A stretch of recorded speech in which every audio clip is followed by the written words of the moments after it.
Hey guys, Josh here at Frontier Quest. It's been a long time since I've put out a video. Life's been getting in the way. But I've been invited to a period deer hunt in Tennessee.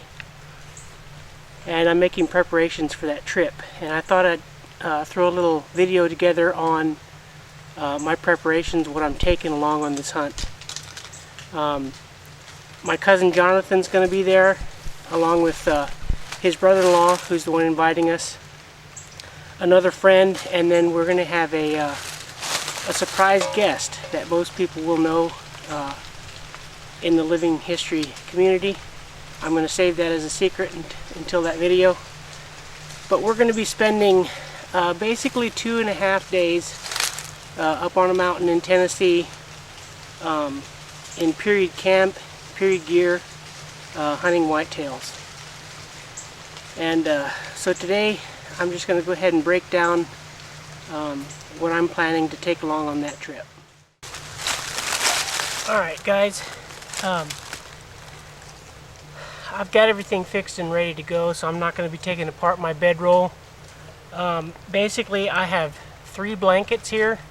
I've got 2 wool blankets and a quilt. I plan to use one of my wool blankets to make a shelter. So I'll have 1 wool blanket and my quilt to sleep with.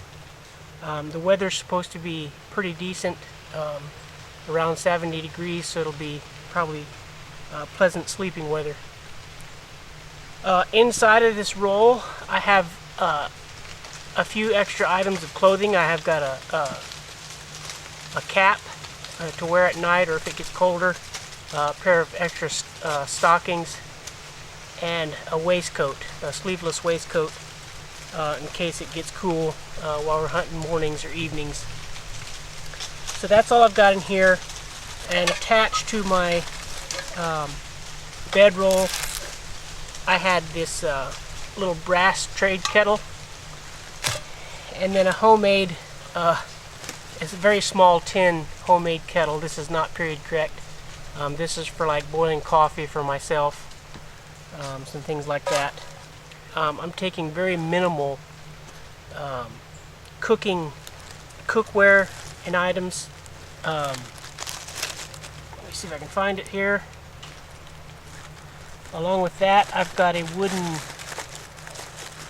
wooden bowl that I'm taking, a wooden spoon, and that should pretty much serve my needs.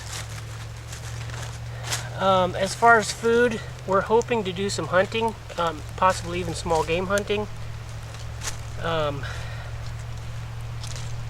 kind of supplement some of our meat. Again, I haven't really packed everything yet. It's going to be a couple days, so I'm just going to tell you what I'm taking. I'm planning on taking a little bit of rice with me.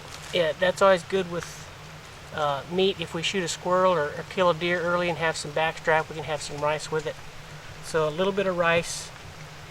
I'm taking some flour, or possibly bannock, which is just flour mixed with several other ingredients like salt, baking soda. Flour was a very common item carried by people on the frontier. Whenever they could get it, they were always running out of it and wishing for more. You can find numerous references for that. Anytime they'd come to a fort, they would be trying to stock up on flour if it was available. I'm also taking some jerk. I recently killed a white-tailed doe with my modern bow, and I made some jerk. Same as flour, jerk is a very common thing carried back then, just a way of preserving their meat so it wouldn't go bad on them. So I've got some of that. I'm going to be taking a little bit of chocolate and some coffee in this buckskin bag. Chocolate was very common. Coffee was available in places. And then I've also got a bag of some dried fruit. I've got some dried apples here, and then I have a little mixture of cherries, raisins, and things like that. In the early, well, actually it was the late 1750s, early 60s, James Kenny, he was going to be the trader at Fort Pitt. In his preparations, he mentions taking dried apples along. So that's pretty much it. I'm trying to take along documented foods and equipment as much as possible. Not every single thing you see here is totally correct. Like the homemade little tin kettle there. I've got a glass bottle that I'm going to be using as a canteen, and hopefully we'll be camped close to water. A few of the other items that I'm taking, I've got in this bag, I've got some tow for cleaning my gun, and then some good old toilet paper. And I've got a little first aid kit that I usually carry with me. Just got the, bare essentials for just some first aid if I, cut myself with a knife or what have you. I've got a little sewing kit I'm taking in case you need to repair moccasins or any other equipment. I've got a cow's knee, a leather cow's knee for the lock of my fusee there. And I've got a little bar of soap. Kind of clean up a little bit if we need to. And then basically I've got some extra rope.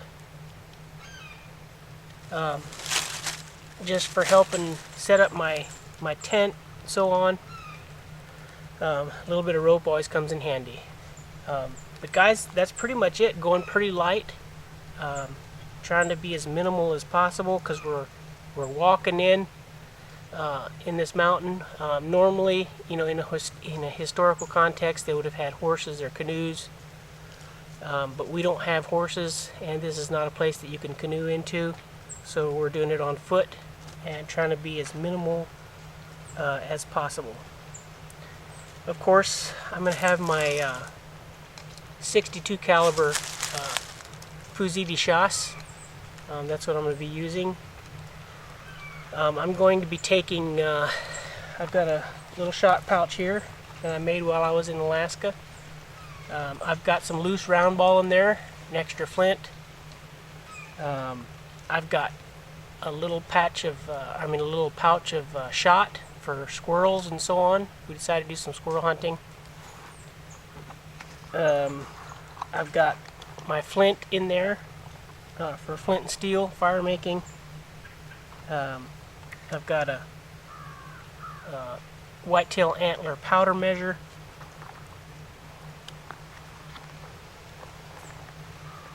I've got a tin with my wads in it for loading. There's my shot, and that's it. I got the powder horn, of course.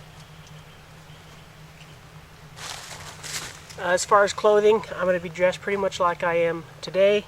I've got a body shirt, neckerchief, I've got a linen jacket, buckskin breeches, I've got some leggings. I may change out these wool leggings for buckskin leggings because it's supposed to be a little warmer, pretty cool today, and moccasins. That's pretty much it, guys. I just thought I'd throw this short little video together and kind of show you the equipment that I'm taking. I'm constantly evolving as I do these events and so on. Trying to get things down to where it's you have what you need, but it's very simple and light as you can as far as the load. Seems to work for me, and I'll be doing a little bit of experimenting on this trip, and here in a couple days hopefully we'll see you guys on the mountain in Tennessee. Thanks a lot for watching.